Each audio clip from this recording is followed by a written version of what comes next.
So we're going to go ahead and get our regular session for the City of Beaumont Economic Development Committee going, as we have people continuing to show up, which is great.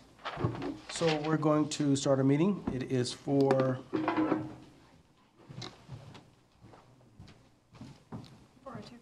05. 02. That's good enough. So we'll go ahead and get call to order.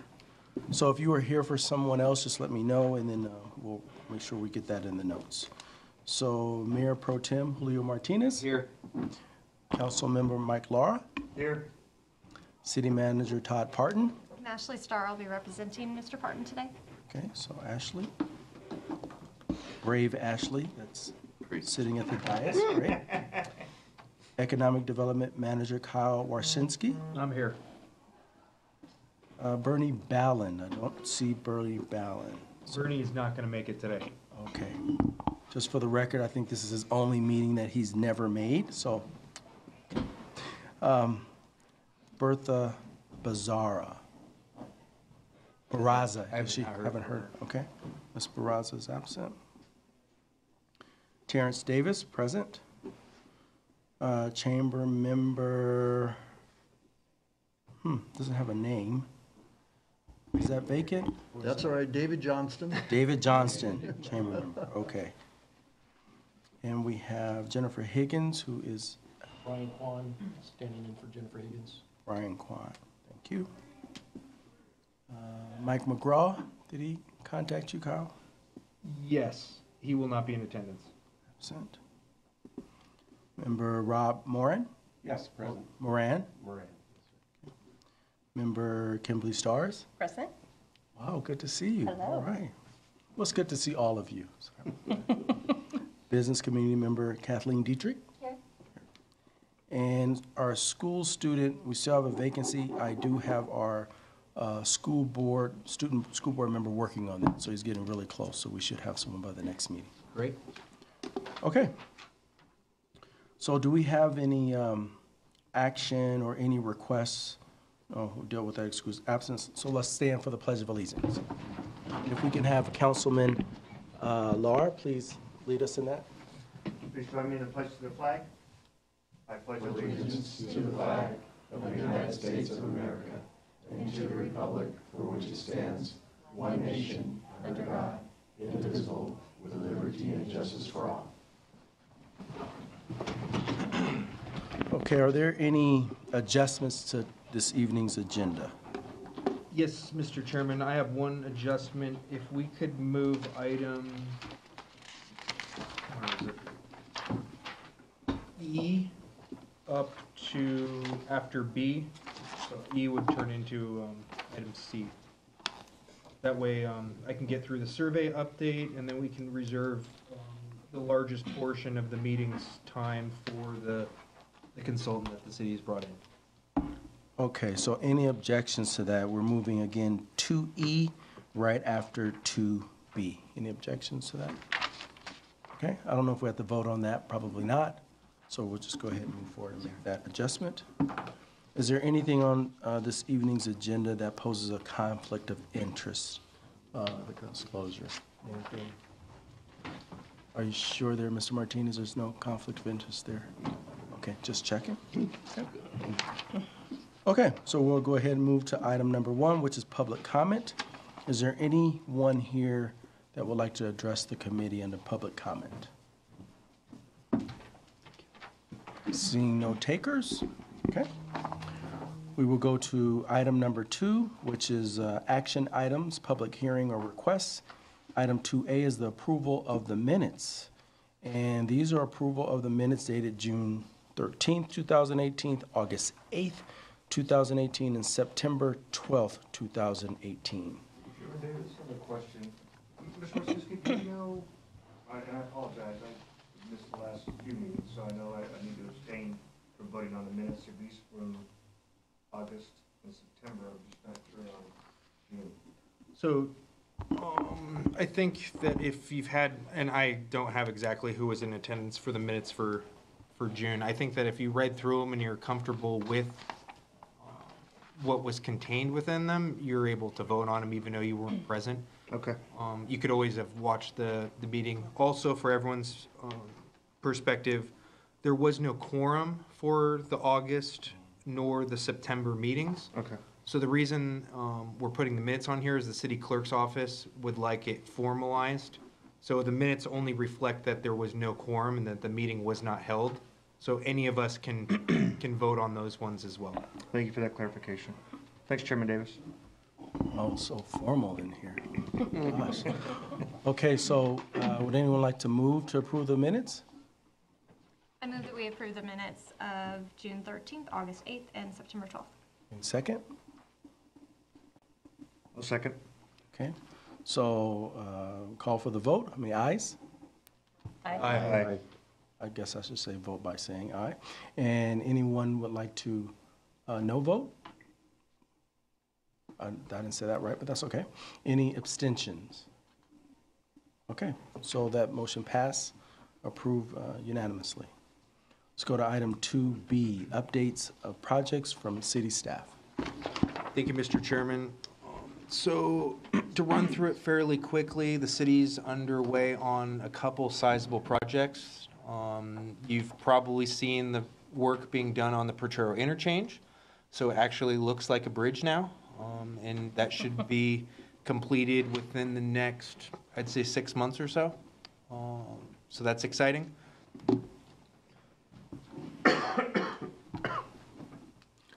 So just to note, we were joined by Ms. Bertha Barraza at 408. Welcome. Thank you. The other significant project that the city's undertaking is the wastewater treatment plant expansion and upgrade. So those contracts were approved this month at the city council meeting. And there's 3 different projects all working succinctly together. 2 of them are to build portions of a pipeline from here to San Bernardino. And that's a pipe that takes your brine, if you will, from the treatment plant. So the treatment plant will be upgraded and expanded. So it's going to be added from 4 million gallons per day to 6 million gallons a day to keep up with the growth that the region is experiencing, as well as the commercial industrial demand within the city, and also to comply with the regional board order. The city is installing a desalination facility which takes salt out of sewage water. So when you do that through a scientific process, you get a byproduct, and that's called brine. It's very salty water, if you will, to not get into details. That needs to go somewhere, so it's going to go in this pipe. And that pipe goes all the way to San Bernardino, and then that pipe goes all the way to Huntington Beach, where it's treated by Orange County Sanitation District, and then they get water from that, and then some of it goes into the ocean. So that's a very large project that the city has been working on for a couple of years now, and we finally got all the pieces of the puzzle in place, and we're going to be starting construction on that very soon. And we are set to complete that by, I think it's February of 2020. So we have around 17 months to complete those projects. So we're all looking forward to that. Other projects that are going on private-wise are the Sonic and the Panera, and the Pyology's completed. We're waiting on Edison to energize the buildings, and we got word that it should be done by the end of this month. So hopefully we'll be looking at a grand opening in which we'll email blast that out to the different committee members. I think the chamber is going to be working with the local businesses to do ribbon cutting or grand opening events for those. So we're excited about that. The other project that's currently under construction is the Sundance Corporate Center. And the first of the 3 buildings is underway. They are pulling permits on the second and potentially even the 3rd office building. And each of those are roughly 40,000 square feet in size. And those are your Class A medical offices. So Beaver Medical has signed a lease or acquired the rights to the first building, the entire thing. So we're looking at we have multiple interested parties on the second and the third building that we're working with the developer on. So that's exciting. Should bring in some really nice primary jobs to the region, as well as providing for some healthcare services to the residents. So that's going on. Ashley presented a communications and marketing campaign, and that contract was awarded. So the city's currently going through the process of rebranding, and I can let her expand on that. And then lastly, the city council awarded a contract to start Beaumont's first economic development strategic plan, and that's the presentation that we'll be going over as soon as I'm done blabbering about all kinds of other stuff. So we'll do the initial kickoff meeting, and I'll let Roger take care of that. So that's all the updates on major projects, unless either of the two council members in attendance or Ashley want to add anything from the city's perspective. Thank you. I'd like to add that construction on the signalization of Oak Valley has begun this week. So you'll begin seeing work done out there to add the signals, as well as minor lane adjustments and striping patterns to allow for a pass-through lane as well as a left turn pocket lane to access the freeway in all directions. So that should alleviate some of the traffic and the congestion in that area. And as Kyle said, we're in the middle of a branding process. So we are going to be hosting a community stakeholders group and kind of get the public's opinion on our logo and where the city is and how we want to present ourselves. So that'll be really fun as we move along through that project. And that's all I have. I'm good. It's, the sewer plant was a major milestone for council because it has such a tight timeline on it. The Santa Ana Water Quality Board was really pushing to get that done. The other thing that Kyle didn't touch on was that it will provide the city with Title 22 compliant water, which can be used to recycle. Did you want to mention the meet and greet? That's Oh, sure. It's on the 23rd. So the city of Beaumont is hosting another meet and greet for the local businesses as well as entrepreneurs and startups within Beaumont, Banning, Calamasa, Cherry Valley, anyone that wants to attend. We're going to be doing that in conjunction with the Beaumont Chamber of Commerce, and we're going to be holding that on October 23rd at 6 p.m. here at City Hall. So if anyone knows anyone that's in that category, if they want to come network, if they want to meet some of these people, by all means, come on. Ashley and I will be here, at least I will be here. I can't speak for if Ashley will be here or not. I will definitely be here to meet them and offer what citizens and businesses can get in terms of programs from the city. And I will also be talking about potential resources that they can get from our partners. For example, like Riverside County Economic Development Administration, Riverside County Workforce, and the other different organizations that we partner with throughout the year. Some of the local startups and entrepreneurs don't know those exist. And they don't know what types of programs are out there. So we want to meet with them, go over what we can provide, and then set up further meetings in which we can engage with them on a one-on-one basis. So hopefully, thank you so much, Mayor Pro Tem, for reminding me about that one. I'll say whatever in the end for the report. Are there any questions or comments from any of the committee members based upon what's been presented? Well, I have a comment. I just want to say that, over the past 2 years of being involved in the committee, hearing about all of these things that are going to be in place, going to be happening, and to see them come to fruition is very proud to work in the city and what the city of Beaumont is making happen. So just that's everyone in the city is to be commended for the work that's happening. It makes a big difference. People feel that, they see that, even though the city is growing rapidly, but it's a great thing. So thank you for all the hard work. Okay, moving on, and we're going to skip again to 2E, which is the local business survey update. Thank you, Chairman. So this one, I just wanted to provide an update. All the committee members were given a list of businesses to go out and meet with and provide that survey. At this point in time, we've had a sufficient amount of time to go out there and do that. Most of the members have not completed those, myself included. So what I'm going to be asking for is, just so that we have a firm timeline on when we need to complete it by, is let's just go ahead and send me your completed responses that you have.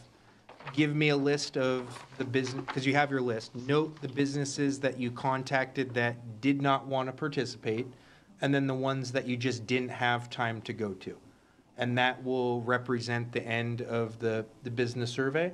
By no means are we going to be grading anyone on performance. So if you made it to just 2 or 3, that's perfectly fine. It's better than none. And just making the contacts with businesses that didn't want to participate or refused or didn't have time is valuable in itself. And we would just like to have that data back to us so that we can move forward and maybe work on a program or procedure or implementation step in the strategic plan on how to better go through that type of survey. So I think that's kind of the only update I have. So by no means should you feel bad if you haven't completed it or any of that stuff.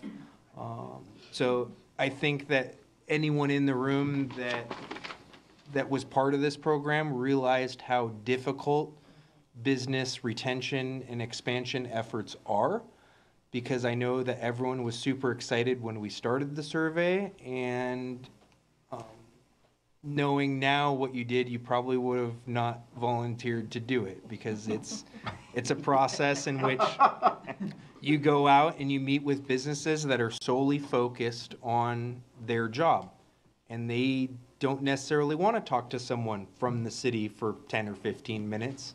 And you have to try to break that down, or try to engage yourself into that conversation, and sometimes they're just not having it. So even myself from the city with the city phone number got hung up on different times throughout the process. So it's just something where you realize what you're getting into, and I think now many of you have some sort of understanding of what City Hall does, or what we try to do, and how effective it may or may not be. So I think that will be the end of the survey at this point in time, unless if anyone has any comments or wants to throw out some suggestions or feedback, by all means, we can talk about it during this item.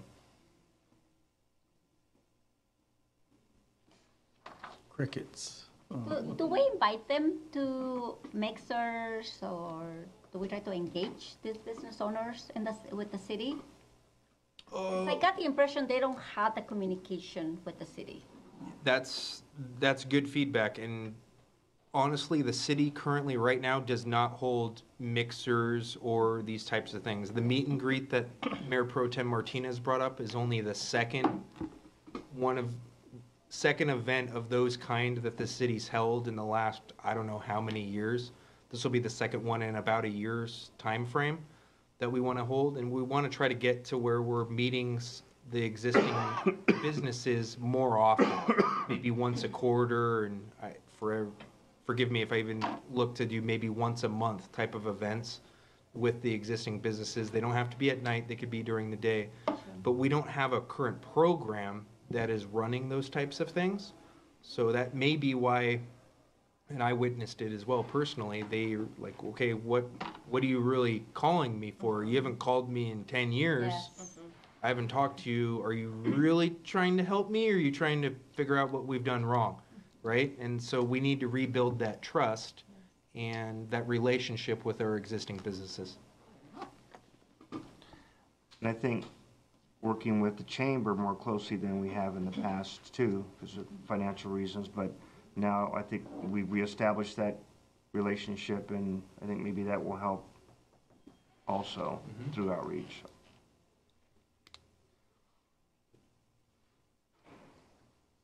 Okay, any other comments, questions on that? Thank you for, So just send, if you want to bring them in person, that's perfectly fine if you have them. If you want to send them electronically, you'll have my email address, so you can just shoot them off to me, and then we'll compilate all the results and use them at City Hall. Thank you. And thank you for the no judgment on that. That's just, We're all on the same team. okay, yes, we are. Okay, let's move ahead to 2C, which is the Economic Development Strategic Plan Kickoff. So I will introduce Mr. Roger Dale from the Nadelson Dale Group, and they are the consultant firm that the City Council has hired to perform Beaumont's Economic Development Strategic Plan. And he has a PowerPoint, and if I'm able, I'm going to get it to work.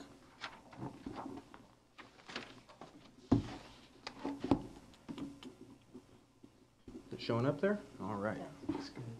Do you have the, is there a clicker up there? Is there a clicker? See a clicker. Julio stole it. Thank you. And I'm going to pass around a printout of the PowerPoint as well if you'd like to follow along. Awesome. I'll do that for you. Get some over here. Thank you, sir.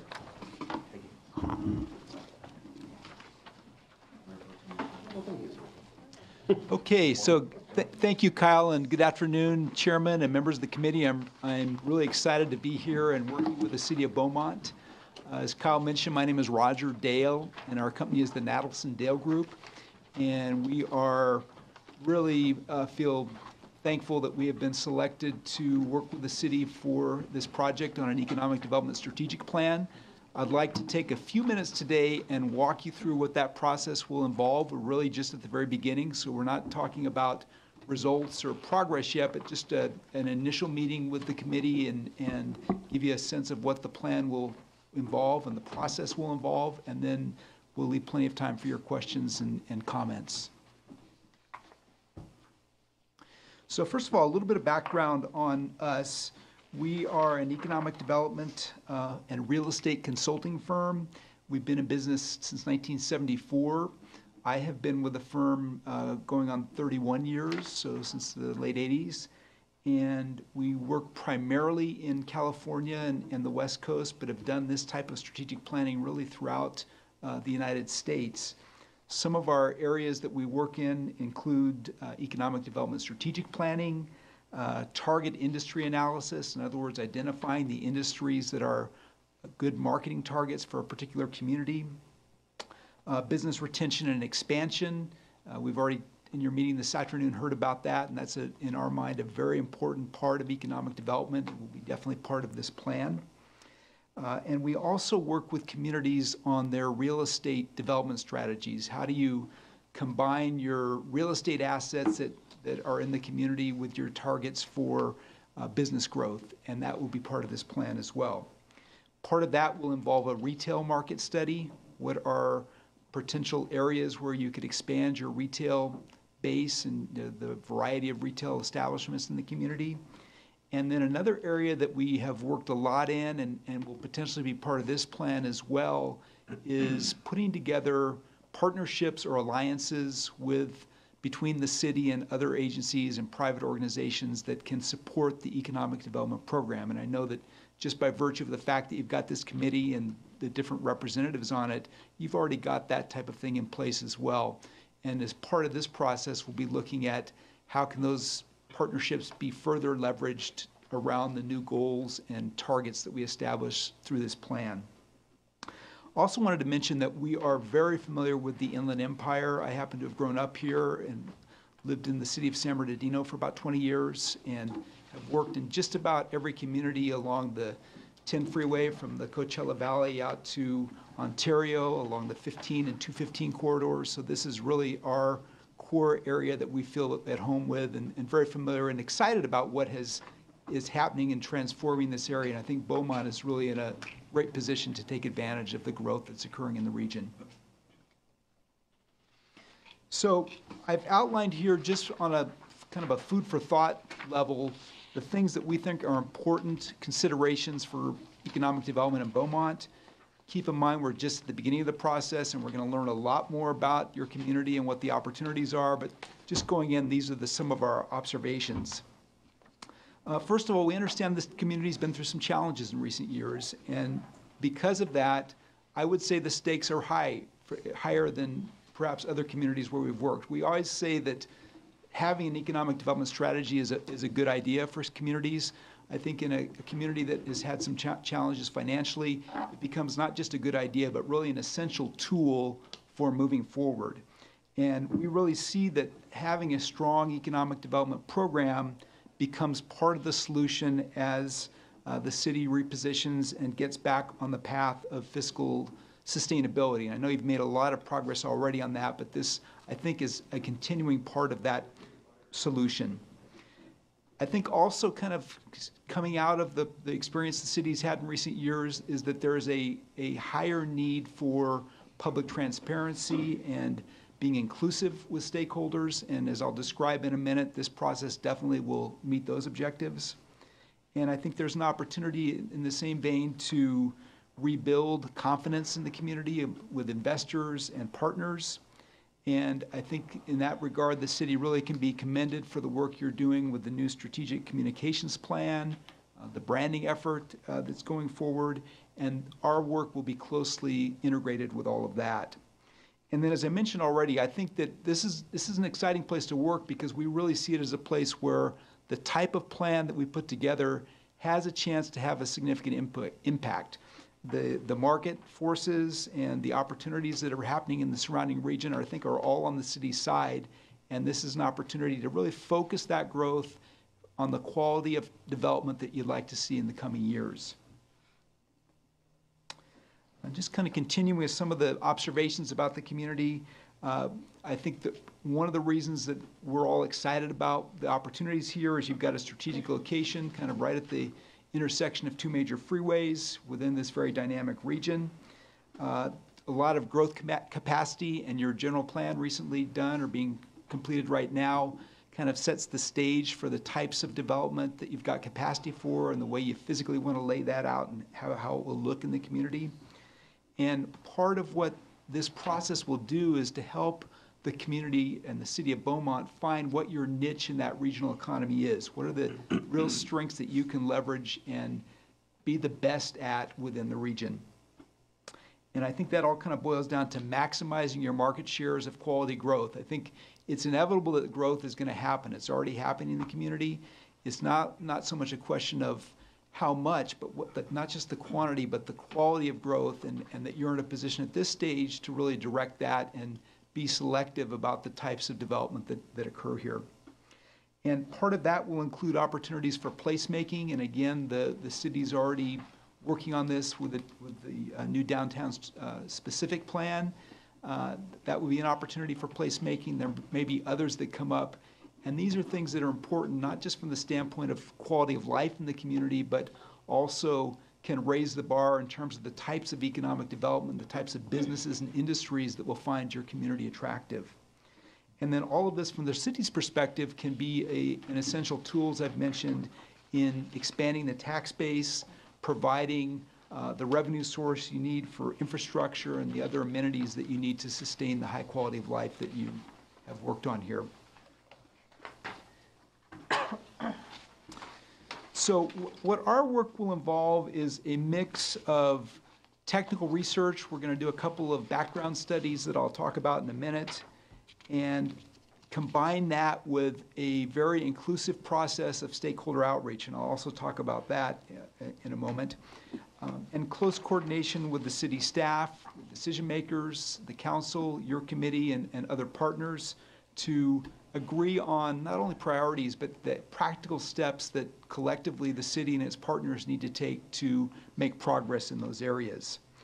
And really the final work product will be an action-oriented strategic plan that takes all of that into consideration, looks at your unique potentials, the consensus we've gotten from the stakeholder process, and what I'm calling global influences. In other words, what are the global economic trends, like trends in the retail industry, trends in the logistic industry, that are going to have an impact on the way that future development can happen here and how you might want to position yourself for it. So just a little bit about some of the background studies that we'll do at the beginning of the process.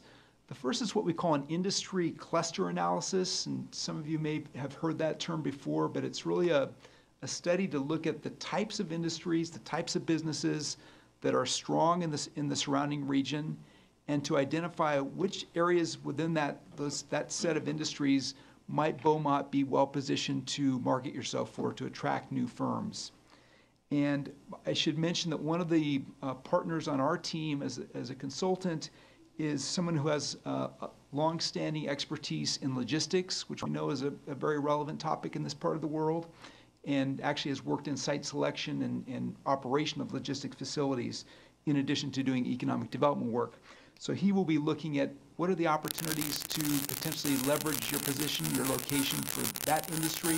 But I want to emphasize that's not the only thing we're going to look at. We're going to kind of look at the whole universe of industries that are strong in the Inland Empire and perhaps beyond, and see if there are areas that Beaumont could carve out a specific niche.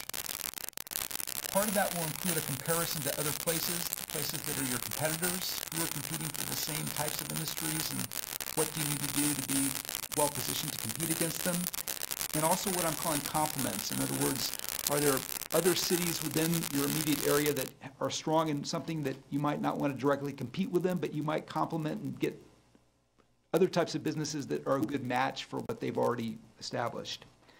And then the final area that we'll look at in this comparison is to look at places that we might call models, or things you might aspire, other communities you might aspire to be like, and those might not necessarily be right here in Riverside County, but other places in California that if we could look at a community that 15 or 20 years ago was kind of where Beaumont is today and provides a good example of what you'd like to, a path you'd like to follow. There's not going to be any single community that's going to exactly fit you, but we can look at a number of them and see, there's pieces of them that could be good case studies, if you will, for Beaumont's strategies in the future. So in addition to the industry cluster analysis, which again is looking at the types of industries that you might be best suited to attract through your marketing efforts, we're also going to look at the real estate side of things and do basically a real estate market study that will complement the work that's already recently been done with the general plan and get some sense of what is the future demand for new retail businesses, not just the total amount of space, but the actual types of businesses that you might have a demand for, and that can, again, be useful as part of your marketing. We'll also look at demand for office space, industrial space, and use that as a tool to establish realistic targets for the staff to work with as part of the future development and marketing program. And finally, as part of that, we'll actually look at specific sub-areas or opportunity sites that might be, we think, high priorities for marketing, or partnerships with the development community for marketing to accommodate the types of growth that you're targeting for attraction. So we start with the work that we will do as a consultant team, and the background studies kind of provides our area of expertise. And then we're going to balance that with direct input from your community so that we're actually making sure that the kind of opportunities we're identifying through our studies are making sense to people that have a real ground level understanding of what the opportunities are in Beaumont. And part of that will include ongoing coordination with the city staff and with your committee, and we look forward to providing updates to you throughout our process and interacting with you as much as you would like.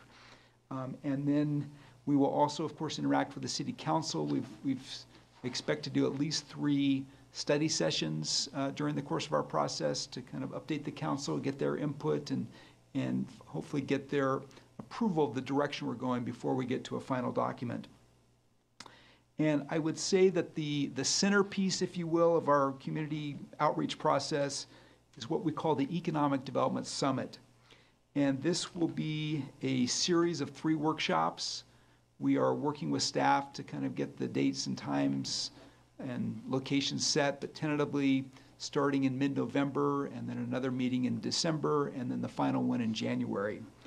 And the concept, and we've used this very effectively in a number of other communities, is to have a group of stakeholders representing the public and private sectors, partner agencies, as well as city staff, the private business community, the development community, the educational community, others that have some direct or indirect influence on economic development in Beaumont, to get that group of stakeholders together and to get the same people committed to attend all 3 meetings. So it's not going to be the same meeting repeated 3 times, but a kind of a progressive set of meetings where we will engage all these folks, start with kind of a general assessment of what the opportunities and strengths and weaknesses are from their perspectives in the community, and then progress to identifying specific types of programs or actions they believe the city should be taking to take advantage of those opportunities or to address any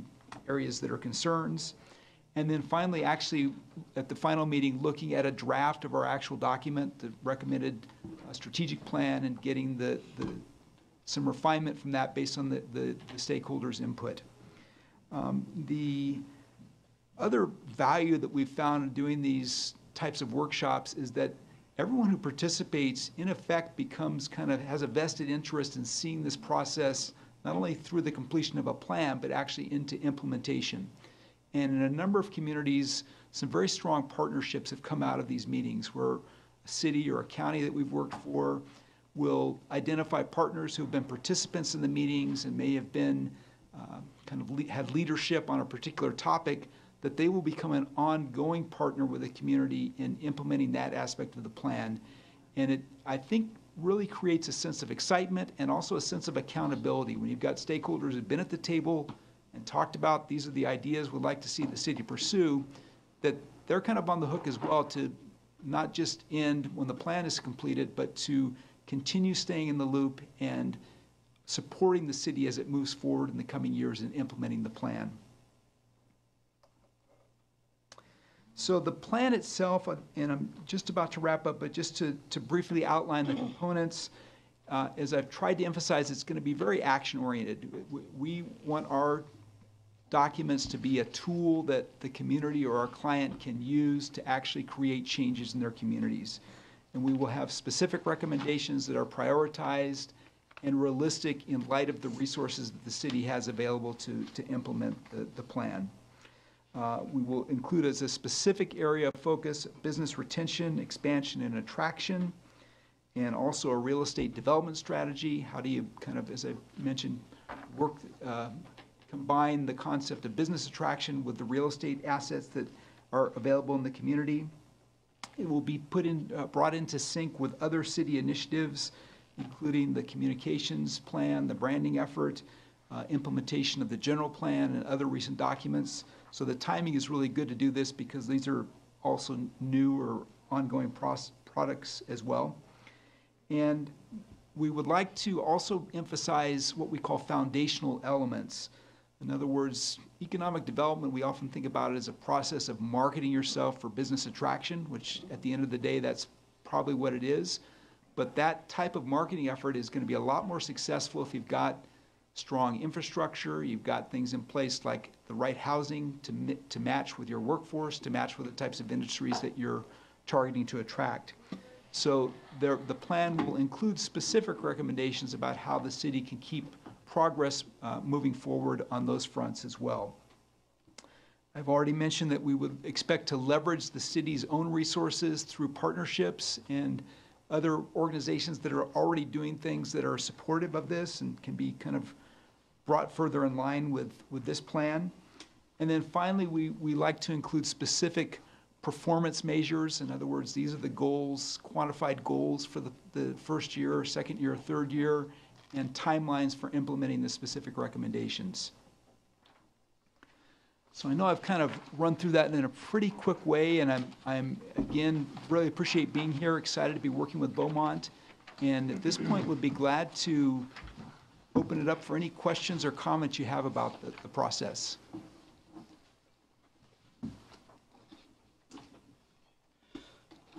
I do have a question, actually a couple questions. On the page 3 on the technical background studies, I'm wondering if you can give me an idea of what some of the variables that you will use to compare other places. And the follow-up question to that is, I know you say you'll find some places in California, but so how far back will you go to look at these clusters or comparisons, samples? Because I'm thinking of 7 years ago, I'm in higher ed, and I seen way different things that I'm seeing now. And so I'm just wondering how that Okay. takes place. So first of all, you asked what types of things do we compare? What are the variables? We will look at the existing types of businesses and industries that are in Beaumont versus the other places we look at. We'll look at the capacity for new development, and so we know, for example, how much commercial and industrial land is available from your recent general plan process in Beaumont, and compare that to how much land is available in these other places. We will look at real estate costs. How much does it cost someone to rent office space or industrial space in these other communities? We'll look at the composition of your workforce. Does the workforce, in terms of its education levels and the types of jobs that people already have who live in the community, how does that compare to the other places? Because this has really become one of the primary things that industries look at, is how does the workforce that lives in a community or surrounding a community match with the types of workers they're going to need for their operation. And so they're going to compare you to the other places they're considering on the basis of workforce. One of the other things that has a direct connection to workforce is housing. What housing do you have available? What's the affordability of housing? And that, of course, affects the type of workforce that you can attract, which in turn affects the types of businesses that would be interested in the community. We'll also look at the things like the development impact fees that the city has in place. How competitive are those with other places? We'll look at the condition of your infrastructure, and we're not really going to do an engineering type assessment, but in a general way, is the capacity adequate, or are there issues, and are the plans in place addressing those issues? And finally, we will look at the process of going through a permitting process to get a new facility built in the city compared to other cities in terms of timing and cost, and how competitive Beaumont is in those areas. So that's your first question, what the variables we look at. The second part about how far back do we go, we're actually in the process of doing this now, and we'll share it with the staff soon. We've looked at all the cities in California going back to 1990, which is not necessarily going to go back that far for everything, but we've kind of looked at the decade of the 90s and the decade of the 2000s. What were the places that had tremendous growth surges in those areas, and how are they doing now? And which are the ones, and some of them may still be growing, even though they grew a lot in those years, and some of them have kind of built out. But you can kind of look at places that went through growth spurts at, 20 or 25 years ago. Some of them are in great condition now. Some of them you might not want to be so much the way they are now. And we try to isolate or identify what are the factors that caused one place to be more successful and another place to be less successful. And so I guess to answer your question, we'll go back to at least the 1990s. It's kind of a process we're going to have to kind of manually look at the data, because it's not just like a formula that can say, well, this place did this, therefore we're going to include it, and that one we're not. We kind of look at a number of things, and would certainly be open to the committee's suggestion. If you just happen to know of a community that you think is a good model for Beaumont, we'll take a look at that as well and see how it matches with the database that we're looking at. So we'd definitely be open to your suggestions about that. Thank you.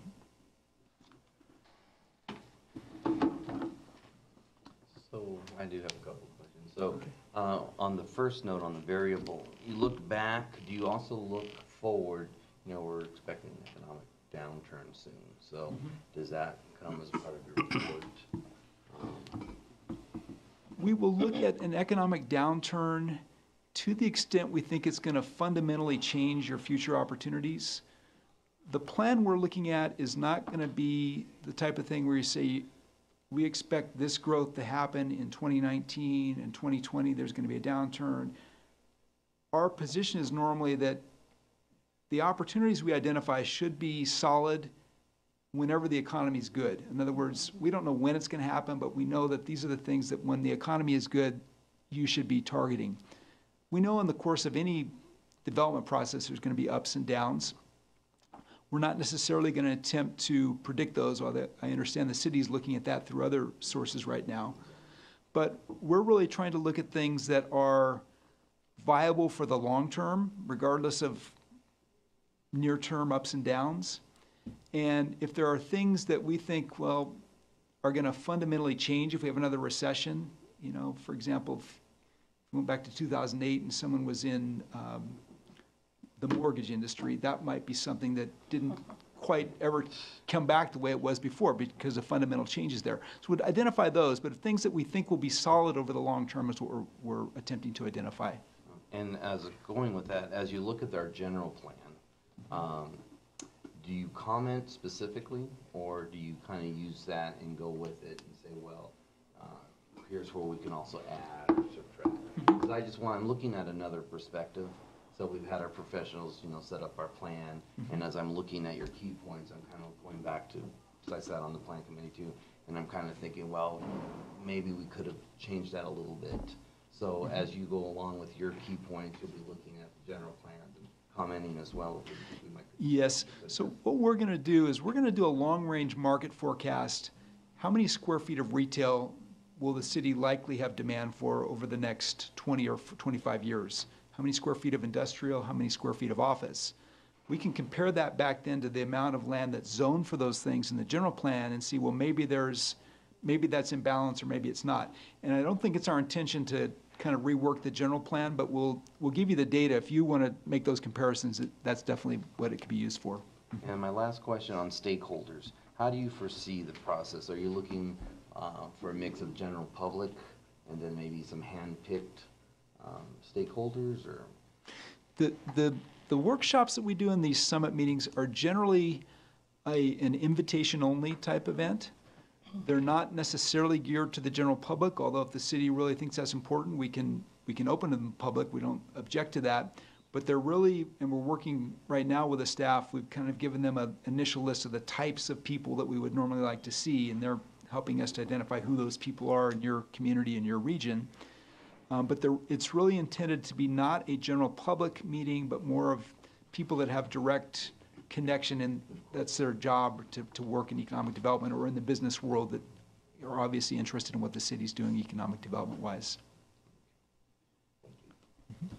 Roger, excuse me, I'm almost done with the stakeholder list.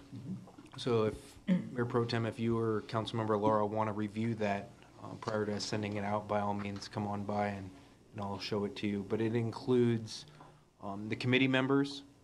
It includes key staff at City Hall. It includes some of the key stakeholder groups from the development community. So major landowners, major developers that are currently active today, a couple private businesses that range from restaurants to like the golf courses to healthcare industries and so forth. And then it has a lot of public agencies. So the utility companies, the school district, the higher education establishments throughout the region. So not just Mount San Jacinto, but you are on the list. And then there's probably other people that I'm... You don't need anybody else over there, no? Kidding. But yeah, it'll be a good gamut. And like Mr. Dale said, we're trying to get that completed as soon as possible so that we can notify them in advance of the 3 days that will be set. And then hopefully they can commit to attending all 3 days. Thank you. Quick question about once the plan is kind of done and it's been identified, these are the industries we would like to see, this is what's going to flourish. How are you still involved in the recruiting of those businesses, or then how does that work from that point on? As part of this, no, we are developing a plan. Our goal is to do it close throughout the process, to be in such close coordination with the city that there's a total comfort level that we're turning over a plan that everyone is bought into and understands what the priorities are and is ready to run with it locally. Our firm does sometimes get involved in marketing and implementation, but that's not really part of this contract. And it's really not our intent to give ourselves a long-term contract here. Our job is to get the community up and running and then turn it over to the local stakeholders to work with. And I may have missed that. When is this plan, when is this supposed to be completed by? We're going to have our 3 Workshops, as I mentioned, in November, December, January, and I would expect the plan to be completed shortly after that, probably by February. I mean, the draft will be completed by January. Well, for me, it's kudos to everybody for putting this together. Belong to a number of Inland Empire-wide organizations, and one of the complaint that we hear very often is that industry and business in LA and Orange County often sees us as a place that's not ripe for development. There's a lot of space, but we don't know what we're doing. So having this type of plan, and especially hearing about square footage for retail and commercial build out, is really exciting, because now we can come with facts and coming to these larger coalition meetings to say, look, here's exactly what we have available. I feel very confident that this process is really going to take us to the next level. So thank you very much, and kudos to Kyle and city staff for making this happen in council. It's marvelous. Great, thank you. Any other questions? Ms. Laura? Yeah. So, and touching on Chairman Davis's comments, so you talk about target industry analysis, which is good marketing for the city.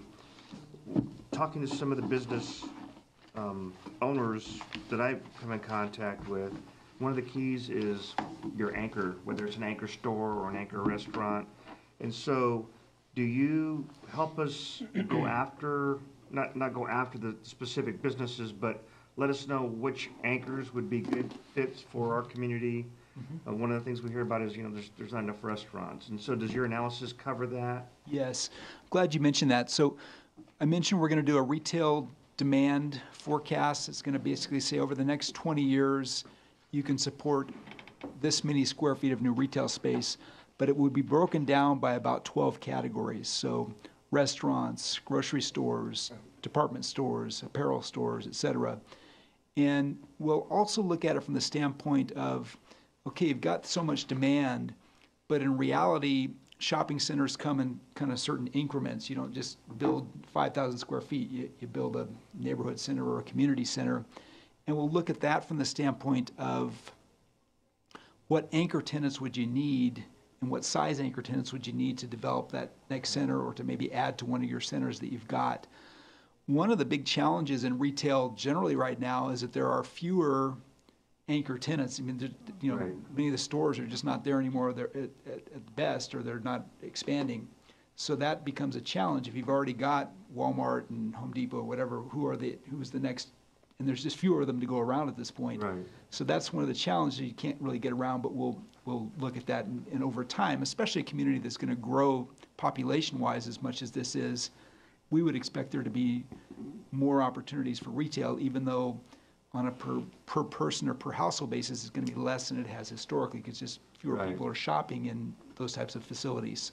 So that kind of leads to my last question, which is, when you look at, put that analysis together, the online shopping has kind of killed a lot of the retail. So would you also look at, okay, these are the retails that we see that would be strong in the future, that are strong today, or does your analysis go into that as? Yes, I mean, so we'll adjust for future impacts from online shopping. Yeah. And, one of the practical impacts of that is that, as I mentioned, a lot of the traditional retail stores are downsizing or going away altogether, so you've just got fewer targets to be going after. And it's a little bit of a moving target, a little bit difficult to predict where it's going to be 15, 20 years from now, but we'll kind of, based on the trajectory of the way things are going now, we can identify at least what we think the opportunities would be in terms of total types of, or total square footages, but as you mentioned, specific anchor tenants that would be needed to really make it feasible on the ground. Thank you. No other questions, Mr. Dale. We'd like to thank you for your thorough presentation, the work you're doing with your business, the 31 years that you have with the business, and know that this will be a valuable asset to the city. Thank you. Great. Thank you all. Look forward to being in touch with you throughout the process, and hope that you're all able to participate in the workshops starting in November, because I think you'll find that will be a great way for you to help us learn about the community. But I think the participants always have a great time too, because it's a great way to network in the community with people that they don't necessarily see all the time, but it's everyone realizes they've got some common ground to work on, and a lot of good partnerships come out of those types of meetings. So look forward to seeing you there.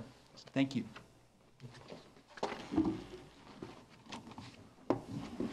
Okay, so we will move forward in our agenda to item 2D, which is discussion of the Economic Development Committee goals.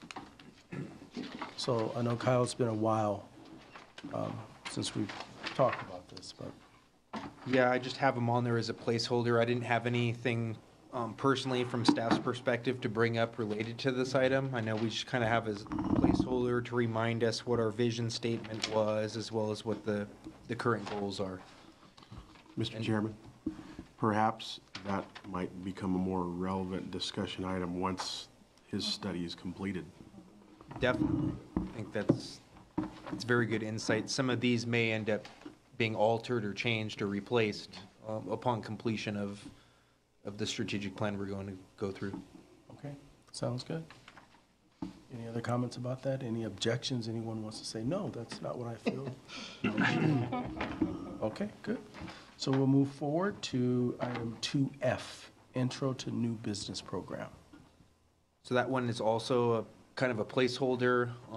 It was something that we were going to start working on when we were talking about the survey. So then the survey was done, and then we were thinking of jumping into developing a new business program.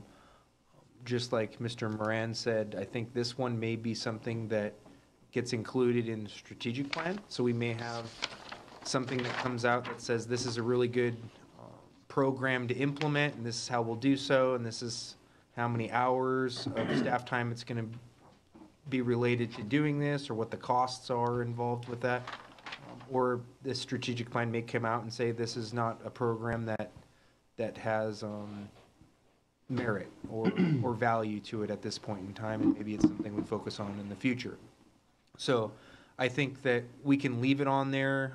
We can also vote to put it back under item G, which is topics for future agenda. So that way we don't have it on every single agenda, and potentially members of the public may come to want to speak on it when we're kind of just holding it as a placeholder.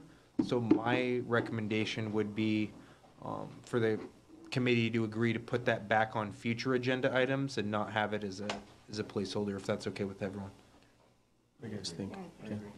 Okay, so we'll move the intro to new business under topics for future agendas, which moves us to 2G, topics for future agendas. So these are kind of the placeholders of items that the committee has come up with since we formed. We can talk about any of those if anyone has any discussion points on them. I don't really have any personally, so.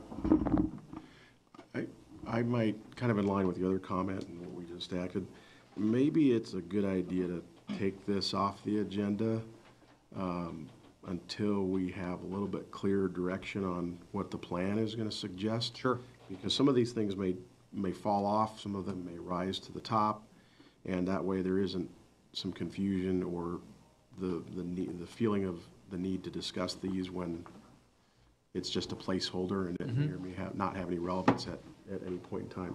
Yeah. Suggestion, I don't know how the other committee members feel, but maybe it's better just to take them off until we're at a point where we can bring them back on and then just keep current agenda items on there. Especially now that we're going to be focusing on the program. Yeah, I'm okay with that. Good housekeeping. Yeah, it's more of housekeeping. That's good.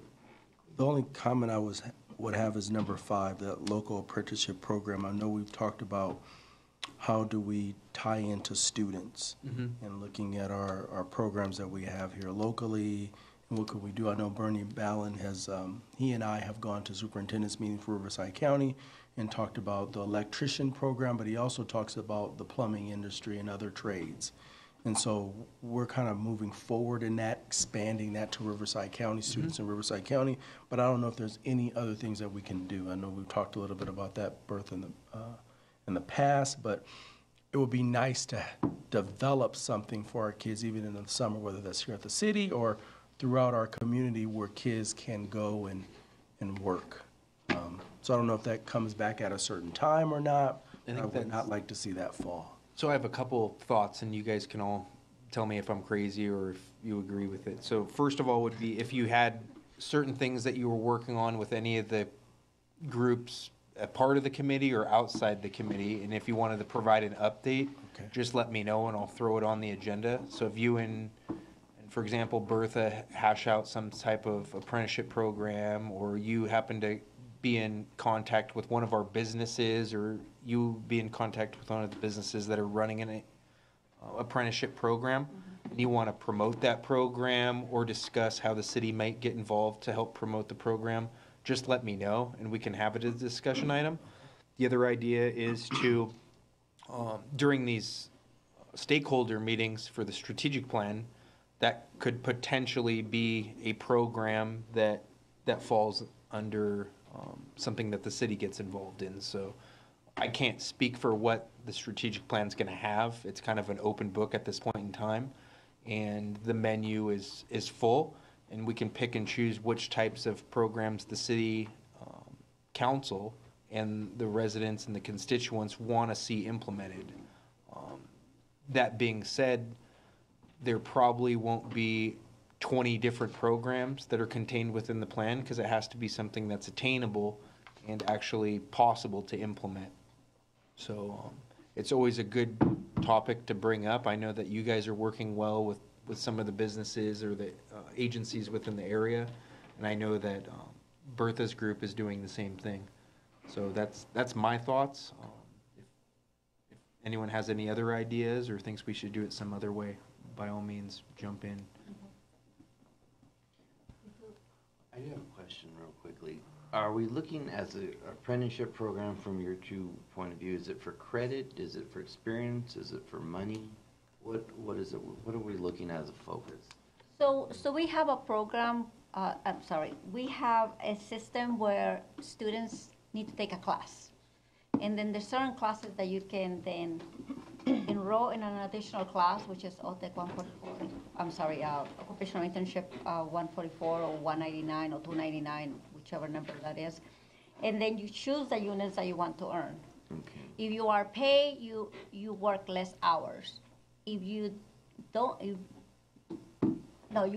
you are paid, you work more hours. If you are working for free, then it's fewer hours, but you still get credit. As a student, you get units. And then on Bernie's program, it's more job training to go into the, okay. For the future, yes. For the future. After they graduate. Are we also looking into, the reason I brought it up is when I was at the League of Cities, we were talking about student programs in government as internships and not apprenticeships. So are we looking at both, or are we looking at just apprenticeship or internship, or are they two different things? We've been working with San Jacinto on how a city internship program may work with the training or the program that Bertha just described. And that's in HR's wheelhouse right now on checking the agreement with what the city's policies allow for and vice versa. So I can double check with HR and see where that's at and see if we can get something like that rolling. But what's key there is the students need to have the core course first. For example, they take a psychology class, and now they want to come into a special assignment for a counseling department. Let's say they want to develop a resource notebook. They can do that under that project, but they need to have the core course completed with a passing grade. And then a professor is going to be able to develop the plan with the individual student. They need to have the business in place, and then they have someone who supervises the internship. I'm supposed to be the contact person in this area, so if we know of a student that wants to do that, then I'll refer them to me once everything's completed, and we can go from there. So Mayor Pro Tem Martinez, since we're just keeping this meeting so formal, just want to go back to, we're looking at both really, just providing students with exposure, so getting out there and getting some experience, as well as if there was something available for students to get paid during the summer. And the reason I asked is because I know there's a lot of juniors and seniors are looking for volunteer hours and stuff. And then, I've also known that the city has been trying to promote, jobs within the city that people don't know about, their students don't know about, so that we can promote, hey, take a look at what our engineer does, or take a look at what our, economic development director does, and that kind of thing. It's like a shadow program too, so. And it's for the clear. So to go back to that, Kyle, I think you're recommending that, and I think it was recommended by Mr. Moran, that we take off topics for future agendas and then bring back ones that we want to have that we're going to talk about for that specific meeting. That's kind of how some of these got put on there. Okay. Was people brought up those, and then we kind of stuck them as this placeholder. So by all means, if you have an idea that comes up at any time, just shoot it over to us, and we can have it as a discussion item on a future agenda. And just for the record, want to state that our city manager, Mr. Todd Parton, has blessed us with his presence at 503 back there. Good to see you. Okay. Anything else on 2G? That's it for me. Okay, let's move on to 2H, which is committee member reports. And so is there anyone of the committee that does well under pressure, like does this really well, that loves the pressure? Love the pressure. You do? Okay, so we'll start here and we'll go clockwise. Perfect. Okay, good. That's not pressure, that's torture. Yeah, no. I'm just, since Todd is here, I just want to make sure I'm on my best behavior well. So from Beaumont Unified School District, there are a few things. So we opened our new school, Starlight, which is currently has already almost at capacity with over 900 students. So that was quick as we continue to grow. Yeah. We've grown over 600 students this year. So we're at 10,000, about 650 students. So just growing rapidly. Our Board of Trustees did pass a CFD on the property of Olivewood, which is just east of the 60 freeway, and that is going to bring us about $20 million. So that'll help us in our continuing building, which is our next project is a K-8 school, which is going to be in Summerlin, which is in the city of Calamasa. So that's going to be a K-8. It's on 20 acres, and we're just really close to bringing that agreement to the board to purchase the land, and with the projection of that school opening up in the fall of 2021. Yeah, we're hoping it'd be next year, but there's no way. So that's to come. And the other thing is, I don't know if you guys have noticed on, Wilson and Butterfield Stage, they are going to be grading there, that land. That land is called, that project is called Butterfield Stage. The majority of that property is in the Beaumont Unified School District's boundaries, but in the city of Banning. So we are also, that is Pardee that is developing that, so we're also, they have some school sites set aside for us as well. So there's gonna be a lot of things on the future horizon. And last but not least, we're talking about our secondary kind of vision plan. Our Beaumont High School has a little over 2,800 students with the footprint of about, or a capacity of about 3,000, let's just say. And so we have something that's going to be going out to the community, something called a thought exchange, where we are going to be sending this out, and you can go online on your phone and provide your thoughts based upon the options that have been presented to the board. So options such as, do we expand elementary from K-5 to K-6 and do a 7-8 campus and then do a 9th grade campus on existing land? That means the high school will be 10th, 11th, 12th. Because the new high school will cost roughly about $200 million. And so that is fiscally unfeasible at this time. So what other options do we have? So we want to get community voice and some thoughts about that. So that should be coming out. I will send those flyers to you as well. So that's an update from Beaumont Unified. Well, now that City Manager Parton is here, I will defer to him to give an update and excuse myself to attend a Cherry Festival Association meeting, if that is okay with the group. Yeah, that's great. Mr. Parton, we would like for you to come to the podium and share those thoughts with us. He's just, he's not even responding. He's gonna act like he's not here. Being roasted in email. Perfect. Okay, we'll go to Ms. Barraza. Yes. I just want to let you know that we have a class starting October 15.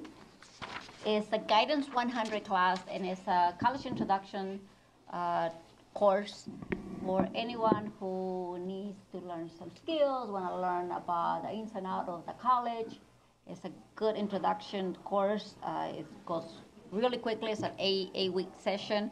We do have a fee waiver for the assessments that they take in the class. It's about $40. They still need to purchase their textbook and pay for the units. And what else? The good thing about it is that it starts at 6 p.m., 6 to 9 p.m. on Tuesdays, and we still have 14 seats open. And the spring schedule is already out. So send them my way, and I can help them out with that. Thank you. Oh, is that me? Okay, so City Council attended the League of Cities, California Cities last month in Long Beach conference for various cities around the state. And it's a great opportunity to learn what's going on in different cities. You see all sorts of things, but from an economic point of view, a lot of the vendors are there showing what potentials you can use for your city. I was interested pretty much in the parks. They had a lot of stuff for parks there about splash pad possibilities and exercise equipment you can put that's outdoor, private and city type of partnerships for regional parks and so forth. So a lot of interesting stuff there. So we'll see how the city progresses and maybe throw some ideas out and seeing what the Economic Development Committee thinks about that. But I do want to mention that I think this is long overdue. I think we're in a great direction. Thank you for the comments on this because, a lot of times I hear from the public, it's always businesses. Where's this? What's going on? What do we have planned and so forth? And I think now that we're getting a plan together, we have that confidence that you'd mentioned to put forth to the public to show that we have a direction. And I think it's so important that the city is finally moving this way. So I just want to thank the company for coming in, and I look forward to working with you. And I think the public's going to be very happy. We're going to be very happy as the results come in. So thank you for that. We've been hosting a series of workshops throughout the county. One of the things that we do on access to capital or funding for your business. And Kyle and I have been kind of going back and forth for a while. I'm trying to schedule one out in this area. So I think we nailed it down to November for the meet and greet. So we'll talk about some of the county's loan programs. We're actually in the loan business for businesses, as well as some of our partners, and kind of go through some of the different loan programs, how to access financing, how to make sure you're ready for those that aren't sure how to do that. And it's a great little program, and I think the business community will enjoy that here. So we're pleased to partner with the city on that. Mayor Pro Tem Martinez touched on a number of items also, which I think are good for the city. But I think also that you touched on, Dale, was the importance of infrastructure, which is moving forward. And also the partnerships, which school district I know is very key on that right now, which city looks forward to working with you on that. And just the city's moving in a really good direction, and it's good to see. Thank you. You're probably all sick and tired of listening to me tonight, so I have nothing to report. I think as regards this committee, the chamber is very interested in working more closely with the city. We did a ribbon cutting yesterday at Citrus Escrow, and don't want to miss opportunities for the chamber and the city to come together and make sure that we're not working in different directions, especially when we've got new businesses coming in. Not sure if I'm supposed to say anything. Sure. Sure.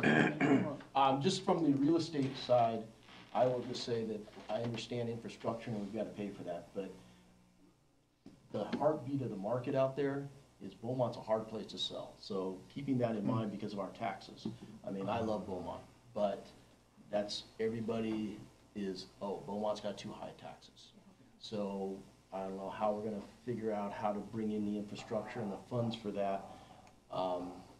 Maybe we've gotta aim at bringing in people from Orange County or LA, that because the local people are just trying to move up, they can't afford to. The taxes are killing them, so. Well, all I can report is this is our busiest time of year in agriculture going on down in the valley, and then as well as the holidays around the corner. We do a lot of business this time of year because of all the distribution warehouses and logistics centers, and really enjoying doing business with Icon and Wolverine and some of the other partners that have started here in Beaumont. So that's been a boost for our business. And other than that, I'd like to report we're just really busy. Okay, my turn now. Yes, all the pressure's on you. Yes. So 3 things real quick. I'm very proud to announce for the 2nd year in a row, your United Way is #1 in the state of California for growth. Not just #1, but we were the only United Way that experienced growth in the state of California. So I think you can correlate that back to a lot of things about the state of our region, about the strength of the economy right now in this region, and our capacity for growth. So some of our major industries that contribute to United Way are in retail, which might be surprising to you, but most of my most generous donors come from lower wage earning positions. So retail is very strong, manufacturing is very strong with us, and then of course our public employees, so County Riverside, the school districts are also major supporters of the work that we're doing. So I think it tells a little bit of a story about our community.